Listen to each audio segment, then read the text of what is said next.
അങ്ങനെ നമ്മൾ ഇതും നേടി. ഇത് കേരളത്തിന്റെ ദീർഘകാലമായ സ്വപ്നമാണ്. ആ സ്വപ്ന സാക്ഷാത്കാരത്തിന്റെ നിമിഷമാണിത്. എല്ലാ രീതിയിലും അഭിമാനകരമായ നിമിഷം. ഇത് കേവലം ഒരു തുറമുഖ കവാടം തുറക്കലല്ല, മൂന്നാം മിലിനിയത്തിലെ വികസന സാധ്യതകളിലേക്കുള്ള രാജ്യത്തിന്റെ മഹാകവാടം തുറക്കലാണ്. വിഴിഞ്ഞം തുറമുഖം പ്രധാനമന്ത്രി നാടിന് സമർപ്പിച്ചിരിക്കുന്നു.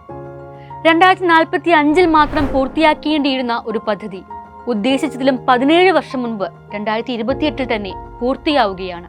കമ്മീഷൻ ചെയ്യപ്പെടുന്നതിന് മുൻപേ തന്നെ ഏറ്റവും കൂടുതൽ ചരക്ക് നീക്കം നടക്കുന്ന തുറമുഖമായി വിഴിഞ്ഞം തുറമുഖം മാറിയിരിക്കുന്നു.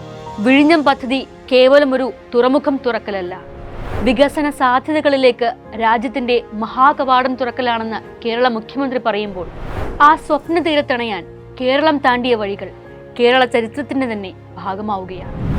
വിഴിഞ്ഞത്തിന് മോദിക്ക് നന്ദി പറഞ്ഞ പോസ്റ്ററുകൾ ചുമരുകളിലും നവമാധ്യമങ്ങളിലും രാജ്യത്തെ പത്രമാധ്യമങ്ങളുടെ ഫ്രണ്ട് പേജിലും പതിപ്പിച്ച് മുന്നേറുമ്പോൾ മോദി പ്രധാനമന്ത്രിയായ കേന്ദ്രം ഭരിക്കുന്ന BJPക്ക് വിഴിഞ്ഞം തുറമുഖ പദ്ധതിയിലുള്ള പങ്കെന്താണെന്ന ചോദ്യം വ്യാപകമായി ചർച്ചയാകുന്നുണ്ട്.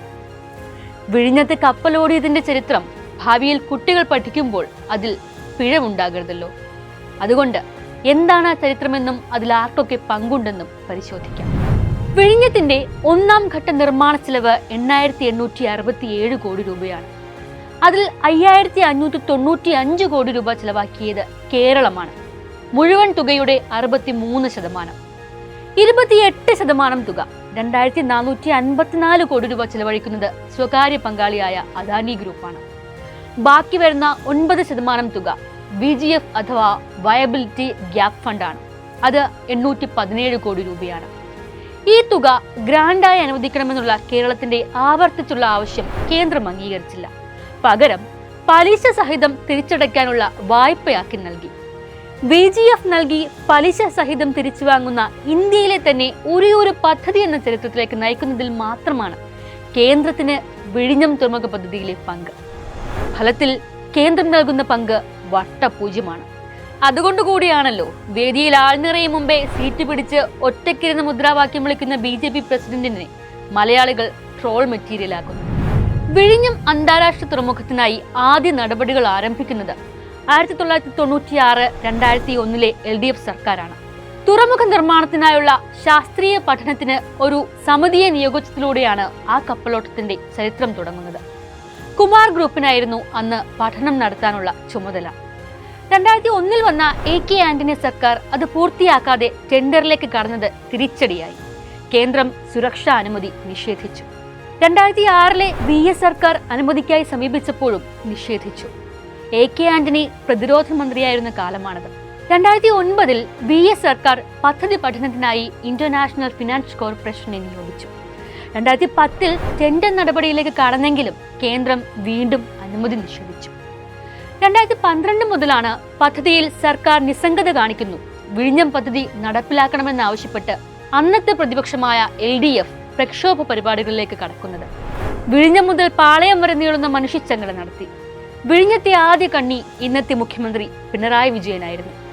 212 ദിവസം CPIM നിരാഹാര സമരം നടത്തി. ശ്രദ്ധ ക്ഷണിക്കൽ പ്രമേയത്തിലൂടെ കോടിയേരി ബാലകൃഷ്ണൻ വിഷയം കേരള നിയമസഭയിലും എത്തിച്ചു.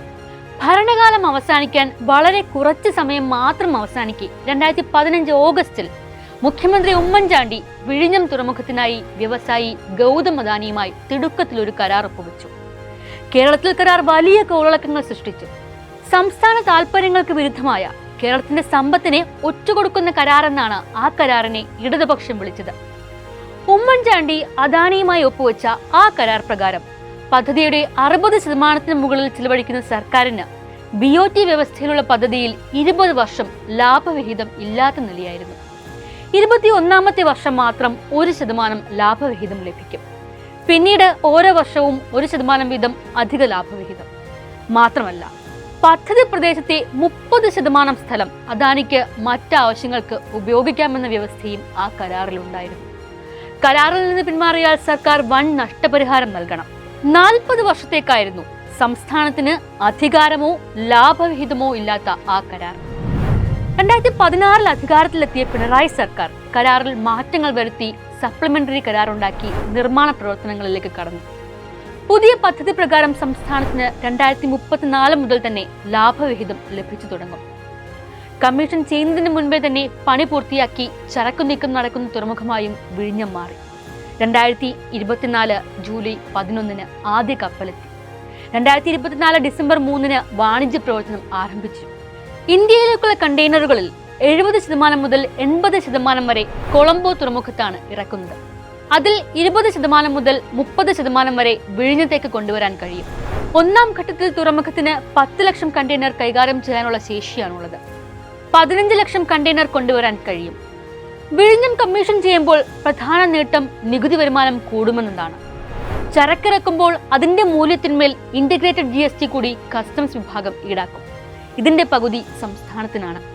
പുറമെ ചരക്കുകൾ കയറ്റിറക്കു ഫീസുമായി ബന്ധപ്പെട്ട നികുതിയും ലഭിക്കും.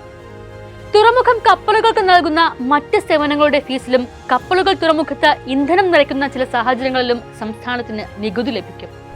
ഒരു കപ്പൽ പോകുമ്പോൾ 1 കോടി രൂപയെങ്കിലും വിഴിഞ്ഞം തുറമുഖത്തിന് ലഭിക്കുമെന്നാണ് ഈ രംഗത്തുള്ളവർ പറയുന്നത്. ഇതിന്റെ 18% GST ആണ്. അതിൽ പകുതി കേരളത്തിനുള്ളതാണ്. 20,000-ലധികം പേർക്ക് തൊഴിൽ ലഭിക്കുമെന്നാണ് കണക്ക്. ചെറുയാനങ്ങളിൽ നിന്ന് ആരംഭിച്ച കപ്പൽ ഓടി തുടങ്ങിയ കാലത്തു നിന്നാണ് ലോകത്തിന്റെ വളർച്ചയും വികാസവും സംഭവിച്ചതെന്നാണ് ചരിത്രം. ചരക്ക് നീക്കം തന്നെയാണ് സാമ്പത്തിക വളർച്ചയുടെ കാതൽ. ഇങ്ങനെയൊരു തുറമുഖം ഇല്ലാതെ പോയതിന്റെ പേരിൽ രാജ്യത്തിന് നഷ്ടമായതെല്ലാം രാജ്യത്തിന് തിരികെ നൽകാൻ പ്രാപ്തമാണ് കേരളത്തിന്റെ വിഴിഞ്ഞം. രാജ്യത്തിന് പുതിയൊരു വളർച്ചയുടെ വാതായനങ്ങളാണ് വിഴിഞ്ഞം തുറന്നിടുന്നത്. അതിന് ഇച്ഛാശക്തിയോടെ കേരളമെന്ന കപ്പൽ നീന്തിയ കടൽ ദൂരം ചെറുതല്ല.